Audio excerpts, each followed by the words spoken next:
Shalom, jemaat yang dikasihi Tuhan. Pagi hari ini kita akan membaca satu bagian firman Tuhan dari Lukas 17 ayat 26 hingga 27, demikian bunyinya. Dan sama seperti terjadi pada zaman Nuh, demikian pula lah halnya kelak pada hari-hari anak manusia. Mereka makan dan minum, mereka kawin dan dikawinkan, sampai kepada hari Nuh masuk ke dalam bahtera. Lalu datanglah air bah dan membinasakan mereka semua. Saudara, bagian firman Tuhan yang kita baca baru saja ini merupakan satu peringatan tentang kondisi manusia pada akhir zaman yang dikatakan akan serupa dengan orang-orang yang hidup pada zaman Nuh. Nah, saudara, kita ketahui pada zaman Nuh dikatakan bahwa mereka atau manusia pada zaman itu hidup hanya memfokuskan diri pada hal-hal yang lahiriah. Mereka makan dan minum, mereka kawin dan dikawinkan. Ini melambangkan suatu pola hidup yang hanya berpusat pada hal-hal yang bersifat lahiriah, yang bersifat sementara, berkaitan dengan hal-hal yang di dunia ini saja. Dan bahkan mereka mengabaikan peringatan Allah yang disampaikan oleh Nabi Nuh supaya mereka bertobat dari perilaku mereka yang mengabaikan Allah ini dan berbalik kepada Tuhan. Mereka tidak peduli dengan apa yang Nuh katakan, mereka tidak peduli kepada Allah, dan mereka terus melanjutkan hidup mereka yang berfokus kepada keinginan untuk memuaskan keinginan daging mereka.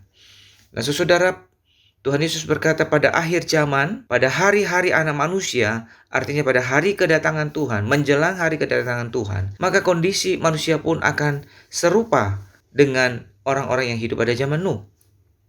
Nah, saudara, kalau kita melihat kondisi zaman ini, maka memang kita melihat ada kemiripan seperti yang dikatakan oleh firman Tuhan. Manusia pada umumnya lebih fokus hanya pada hal-hal yang materi, yang bersifat sementara, berkaitan dengan hal-hal yang duniawi, bahkan dengan tujuan untuk memuaskan keinginan daging. Manusia mengabaikan peringatan Allah untuk berbalik dari dosanya dan datang kepada Allah untuk membereskan relasinya dengan Tuhan, hidupnya di hadapan Tuhan. Seolah-olah semua kebenaran yang didengarkan itu tidak ada artinya. Bahkan mereka mengolok-olok kebenaran yang telah mereka dengar. Nah, saudara, inilah keadaan manusia pada akhir zaman, pada hari menjelang kedatangan Tuhan yang diperingatkan oleh firman Tuhan kepada kita. Nah, saudara, apakah maknanya bagi kita ketika kita merenungkan kebenaran ini? Yang pertama, tentu saja kita harus waspada agar kita juga jangan terseret dengan cara hidup yang demikian, yang berfokus kepada hal-hal lahiriah dan bahkan menganggap tidak penting hal-hal yang bersifat rohani, yang mengabaikan kebenaran-kebenaran Allah sehingga kita menjadi hidup serupa dengan dunia ini. Ini merupakan satu peringatan bahwa kalau kita membiarkan diri kita terseret kepada hal-hal yang demikian, maka mungkin kita sedang berjalan menentang kehendak Tuhan. Nah, karena itu saudara, mari kita hidup dengan berjaga-jaga, dengan bersikap waspada, supaya kita boleh menjaga hidup kita sebagaimana yang Tuhan kehendaki. Yang kedua, saudara, kita menyadari bahwa ada banyak orang yang di luar sana yang belum mengenal Tuhan, yang mengabaikan kebenaran Tuhan, dan bahkan mereka menentang Tuhan.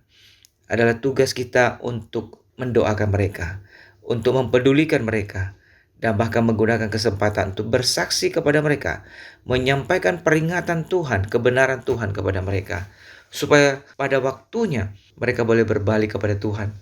Dan kita berdoa supaya Tuhan menginsafkan mereka. Roh Kudus bekerja untuk menginsafkan mereka.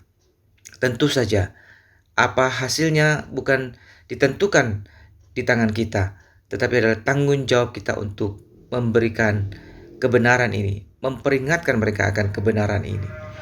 Nah, saudara, yang berikutnya kita juga harus sadar bahwa kesempatan yang ada atau yang masih ada begitu terbatas, ya. Seperti orang yang hidup pada zaman Nuh, mereka berpikir mereka boleh hidup demikian terus, tapi ternyata itu ada batasnya. Pada waktunya Nuh diperintahkan oleh Tuhan untuk masuk ke dalam bahtera, lalu dunia pada masa itu kemudian dihukum oleh Tuhan. Demikian juga pada zaman ini, kesempatan yang ada pun terbatas. Kesempatan bagi kita untuk hidup dengan tekun dan setia kepada Tuhan. Dan kesempatan bagi kita untuk menyaksikan firman Tuhan, kasih Tuhan kepada dunia ini juga ada batasnya. Biarlah kita menggunakan waktu dan kesempatan yang ada itu dengan bijaksana. Amin.